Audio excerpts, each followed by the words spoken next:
नमस्कार दोस्तों, मेरा नाम है अंशुमन नायक और आप सभी का बहुत बहुत स्वागत है इंडियन डिफेंस न्यूज की डिफेंस टॉक सीरीज में, जहां पर हम रोज नए नए डिफेंस अपडेट्स के बारे में बात करते हैं। तो चलिए देर न करते हुए आज की वीडियो शुरू करते हैं। आज की पहली अपडेट अस्त्र मिसाइल को लेके। आप सभी को पता है कि अस्त्र मिसाइल भारत का पहला वीवीआर मिसाइल है और इसकी मार्क 1 वेरिएंट वर्तमान की कई वीवीआर मिसाइल से काफ़ी बेहतर है। इसको अभी हम यूनाइटेड स्टेट की M120C5 मिसाइल के साथ कंपेयर कर सकते हैं, लेकिन अभी भी इसमें जो सीकर का इस्तेमाल किया जाता है वो रशियन ओरिजिन सीकर है और इसमें same Russian origin R77 missile की सीकर का इस्तेमाल किया जाता है। पर इस बार की एरो इंडिया शो के दौरान DRDO की तरफ से एक इंडिजिनस KV बैंड की सीकर को डिस्प्ले किया गया था और बताया गया था कि इंडिपेंडेंटली ये सीकर रशियन ओरिजिन सीकर को आउट परफॉर्म करने वाला है। साथ ही एक AESA सीकर होने वाला है, जिस वजह से ये बेहतर इलेक्ट्रॉनिक वॉरफेयर या जैमिंग रेजिस्टेंस को प्रोवाइड करने वाला है। ये सीकर लगभग 13 किलोमीटर के डिस्टेंस पर 5 मीटर स्क्वायर के टारगेट पर लॉक कर सकता है। अब अभी हमारी कुछ डिफेंस फोरम्स के मुताबिक DRDO की तरफ से एक फ्रेश टेंडर को अभी इशू किया गया था, जिसमें इन सीकर्स को मैन्युफैक्चर करने के लिए प्लान किया जा रहा है। और अभी जैसे कि अस्त्र मिसाइल की मार्क 1 वेरिएंट को इंडियन एयरफोर्स में शामिल किया जा रहा है, तो आगे चल के इसकी जो भी यूनिट बनाए जाने वाले उसमें इंडिजिनस सीकर का इस्तेमाल होने वाला है। अब वर्तमान की अस्त्र मिसाइल की मार्क 1 वेरिएंट की बात करें तो इसकी रेंज लगभग 110 किलोमीटर के आसपास है। इसके अलावा अभी अस्त्र मिसाइल की 3 से 4 और नए वेरिएंट भी बनाए जाने वाले, जिनमें से एक अस्त्र मार्क 2 होने वाला है जिसकी रेंज 160 किलोमीटर या उससे थोड़ा ज्यादा होने वाला है और इसको आप लोग M120D मिसाइल की बराबरी का मिसाइल कह सकते हैं, जो कि technically Chinese origin PL-15 missile से बेहतर मिसाइल होने वाला है। इसके बाद इसकी मार्क 3 वेरिएंट को भी बनाया जाने वाला है, जो कि एक SFDR मिसाइल होने वाली है और इसकी रेंज 240 किलोमीटर से लेकर 340 किलोमीटर तक हो सकता है। और साथ ही अभी अस्त्र मिसाइल की एक आयर वेरिएंट को भी बनाया जा रहा है, जो कि एक शॉर्ट रेंज की नहीं बल्कि मीडियम रेंज का मिसाइल होने वाला है और इसकी रेंज लगभग 60 से लेकर 80 किलोमीटर के आसपास होने की उम्मीद किया जा रहा है, जिसे आप लोग माइका मिसाइल के साथ कंपेयर कर सकते हैं।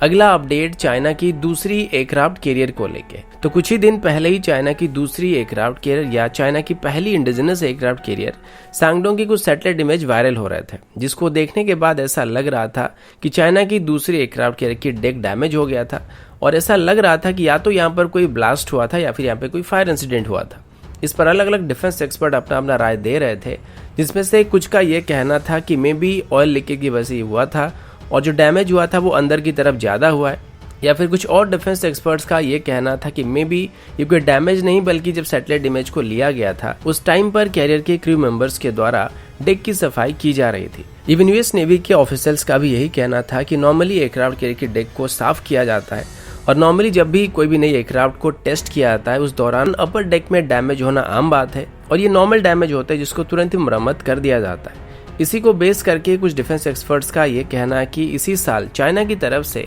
साउथ चाइना सी रीजन में एक सीरीज ऑफ एक्सरसाइज को कंडक्ट किया गया था, तो मे बी ये जो डैमेज हुआ था ये उसी के दौरान हुआ था और मे बी जब J-15 को चाइना की एयरक्राफ्ट कैरियर पर लैंड कराया गया होगा तब ये डैमेज हुआ है। और वैसे भी J-15 को अभी दुनिया का सबसे heavy career based fighter jet माना जाता है, जो कि रशियन ओरिजिन Su-33 का एक कॉपी है और अभी रशिया की तरफ से भी Su-33 को MiG-29 से रिप्लेस किया जा रहा है। तो इस सैटेलाइट इमेज के यहाँ पे 2 मेजर पॉसिबिलिटी हो सकती है। पहला पॉसिबिलिटी ये है कि सच में चाइना का जो एयरक्राफ्ट कैरियर है वो डैमेज हुआ है, चाहे वो कोई एक्सरसाइज के दौरान हुआ हो या फिर कोई फायर इंसिडेंट की वजह से हुआ। और दूसरा पॉसिबिलिटी है कि इसमें कोई भी इंसिडेंट नहीं हुआ है और जो सैटेलाइट इमेज हमको दिख रहा है उस दौरान में भी इसके क्रू मेंबर इसकी डेक की साफ सफाई कर रहे हैं। अगला अपडेट इंडियन एयरफोर्स की तरफ से है और अभी इंडियन एयरफोर्स की ईस्टर्न कमांड के अंदर कुछ मेजर चेंजेस को किया जा रहा है। आप सबको पता होगा कि राफेल की एक स्क्वाड्रन को भी ईस्टर्न कमांड के अंदर डिप्लॉय करने का प्लान किया गया, जो कि मेनली हसीमारा एयरबेस में डिप्लॉय किए जाएंगे। इसी के साथ ही अभी कलाईकुंडा एयरफोर्स स्टेशन में भी एक नए कमांडिंग ऑफिसर को अपॉइंट किया जा रहा है। उनका नाम एयर कमांडर रन सिंह है और उनको इंडियन एयरफोर्स की सबसे बेहतरीन फाइटर ट्रेनर भी कहा जाता है। और अभी इंडियन एयरफोर्स के जितने भी एलीट फाइटर पायलट मौजूद है उनमें से काफी सारे पायलट्स को उन्होंने ही ट्रेन किया है। अब कलाईकुंडा एयरफोर्स स्टेशन की बात करें तो ये वेस्ट बंगाल में आता है और हमारे जितने भी एयर टू एयर मिसाइल की टेस्टिंग बालेश्वर के आसपास किया जाता है, इस दौरान जो भी इंडियन एयरफोर्स के एयरक्राफ्ट का इस्तेमाल किया जाता है उन सभी को कलाईकुंडा एयरबेस से ऑपरेट किया जाता है। पहले हमारा पूरा फोकस वेस्टर्न साइड में था, क्योंकि चाइना के साइड से हमें कोई इतना खास खतरा महसूस नहीं हो रहा था, जिस वजह से हमारे जितने भी मेजर एयरबेसेस थे उन सभी को वेस्टर्न फ्रंट में तैनात किया गया है। लेकिन अभी धीरे धीरे चाइना के साथ तनाव बढ़ने की वजह से तो ईस्टर्न साइड में भी हमारे एयरवेज को एक्टिव करने की कोशिश किया जा रहा है। और अभी कलाईकुंडा एयरवेज भी ईस्टर्न फ्रंट में होने वाली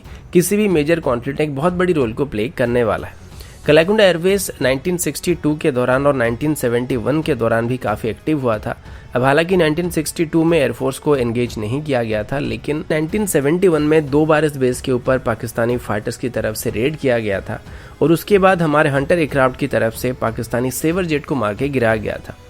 जो कि कलाईकुंडा एयरवेज से ऑपरेट कर रहे थे। और उसके बाद यहाँ पर MiG-27 एयरक्राफ्ट को डिप्लॉय किया गया था। ये जो एयरवेज है ये बॉर्डर के इतने करीब नहीं है, जिस वजह से इसको अभी मेनली ट्रेनिंग के लिए इस्तेमाल किया जाता है और ये नए पायलट्स को ट्रेन करने के लिए सबसे बढ़िया लोकेशन माना जाता है। इसी वजह से अभी एयर कमोडर सिंह को यहाँ पे अपॉइंट किया जा रहा है, जो कि एक क्वालिफाइड इंस्ट्रक्टर है और उनके पास अभी 3250 घंटे से भी ज्यादा फ्लाइंग आवर का एक्सपीरियंस मौजूद है।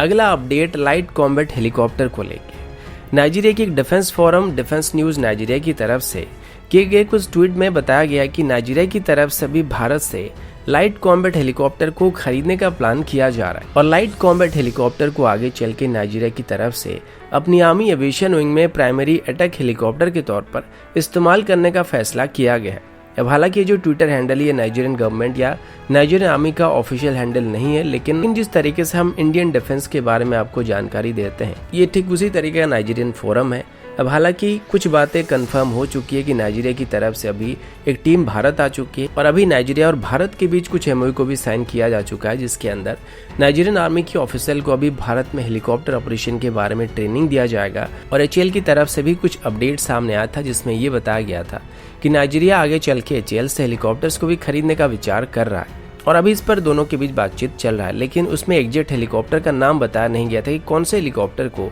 नाइजीरिया की तरफ से भी खरीदने का प्लानिंग किया जा रहा है। लेकिन यहाँ पर जो ट्विटर हैंडल मौजूद है ये क्लेम कर रहा है कि आगे चल के नाइजीरिया अपनी आर्मी एविएशन विंग में लाइट कॉम्बैट हेलीकॉप्टर को प्राइमरी अटैक हेलीकॉप्टर के तौर पर इस्तेमाल करने वाला है।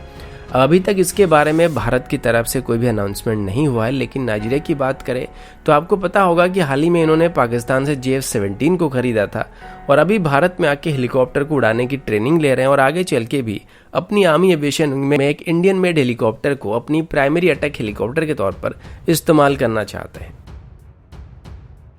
अगला अपडेट J-31 को लेके, जो कि चाइना की 5th जनरेशन फाइटर जेट है और इसे चाइना मेनली एक्सपोर्ट करने के लिए और अपनी नेवल ऑपरेशन के लिए डिजाइन कर रहा है। यानी कि इसे आगे चल के चाइना ने अपनी J-15 फ्लीट को रिप्लेस करना चाहता है, लेकिन इसकी प्रीवियस डिजाइन में काफी सारे मेजर फॉल्ट पाए गए थे, जिस वजह से इसके डिजाइन में काफी सारे चेंजेस किए गए। और वैसे दिखने में तो यूनाइटेड स्टेट ओरिजिन F-35 के साथ काफी हद तक सिमिलर दिखता है, लेकिन इस पर यूनाइटेड स्टेट डिफेंस एक्सपर्ट्स का कहना है कि J-31 कभी भी F-35 को मैच नहीं कर सकता है, चाहे वो इसकी वेपन कैरिंग कैपेसिटी को लेके हो जाए या फिर इसकी सेंसर्स को लेके हो जाए। आज की दौर में जो भी एयरक्राफ्ट अपने ओपोनेंट को पहले डिटेक्ट करता है और पहले मिसाइल को फायर करता है, जंग में उसकी सर्वाइबिलिटी उतनी ज्यादा होने वाली है। इस सेगमेंट में J-31 कभी भी F-35 को मैच नहीं कर पाएगा। स्पेशली सेंसिंग, कंप्यूटिंग और डाटा एनालिसिस में J-31 F-35 के मुकाबले काफी पीछे रहने वाला है। और सबसे बड़ी बात यह है कि चाइना के पास अभी जो रडार्स मौजूद हैं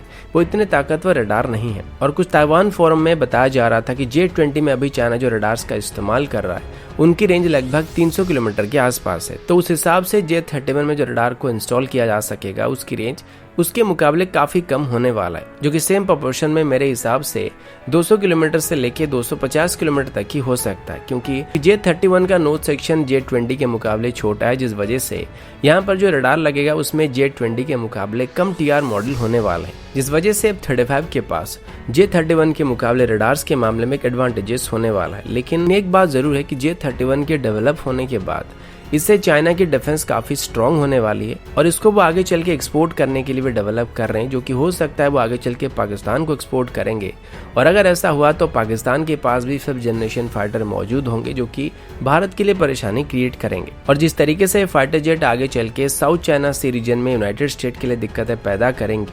ठीक वैसे ही आगे चल के भारत के लिए भी प्रॉब्लम को क्रिएट करने वाले हैं। अगला अपडेट पाकिस्तान की तरफ से, और आप सबको पता होगा कि चाइना की तरफ से भी लद्दाख में अपने नए आर्टिलरी गन्स और मल्टीपल लॉन्च रॉकेट सिस्टम को डिप्लॉय किया जा रहा है, जिसमें से कुछ रॉकेट लॉन्चर्स की रेंज लगभग 110 किलोमीटर से लेके 130 किलोमीटर तक बताया जा रहा है, जो कि भारत के पास मौजूद कोई भी रॉकेट लॉन्चर सिस्टम के मुकाबले लगभग 2 से 3 गुना ज्यादा है, क्योंकि वर्तमान की हमारी जो पिनाका रॉकेट है वो लगभग 40 किलोमीटर से लेके 50 किलोमीटर तक मार कर सकते हैं। हालांकि अभी भारत पिनाका रॉकेट की नए वेरिएंट को भी डेवलप कर रहा है, जो कि 60 किलोमीटर और 120 किलोमीटर तक स्ट्राइक कर पाएंगे, लेकिन उनको ऑपरेशन होने में अभी कुछ साल और लगने वाले हैं। इसी बीच कुछ पाकिस्तानी मीडिया रिपोर्ट के मुताबिक पाकिस्तान की तरफ से भी अभी एक ऐसे रॉकेट लॉन्चर सिस्टम को डेवलप किया जा रहा है जो कि भारत की पिनाका रॉकेट की सबसे एडवांस वेरिएंट तो क्या, चाइना की रॉकेट लॉन्चर सिस्टम को भी पीछे छोड़ सकता है। और पाकिस्तानी मीडिया की क्लेम के मुताबिक ये रॉकेट लॉन्चर सिस्टम लगभग 140 किलोमीटर तक स्ट्राइक कर सकते हैं। इसका नाम फतेह 1 बताया जा रहा है और इसकी एक और वेरिएंट को भी पाकिस्तान की तरफ से डेवलप किया जा रहा है, जिसकी रेंज 250 किलोमीटर तक होने की बात की जा रही है। इनमें से दोनों ही गाइडेड रॉकेट होने वाले, जिनको आगे चल के पाकिस्तान की तरफ से प्रिसीजन स्ट्राइक करने के लिए इस्तेमाल किया जा सकता है, और जल्दी से ही फतेह 1 सिस्टम को पाकिस्तान अपनी सर्विस में शामिल करने की कोशिश करने वाला है। तो दोस्तों, अभी के लिए इतना ही। मिलता हूँ आपसे अगले वीडियो में, तब तक के लिए जय हिंद, वंदे मातरम।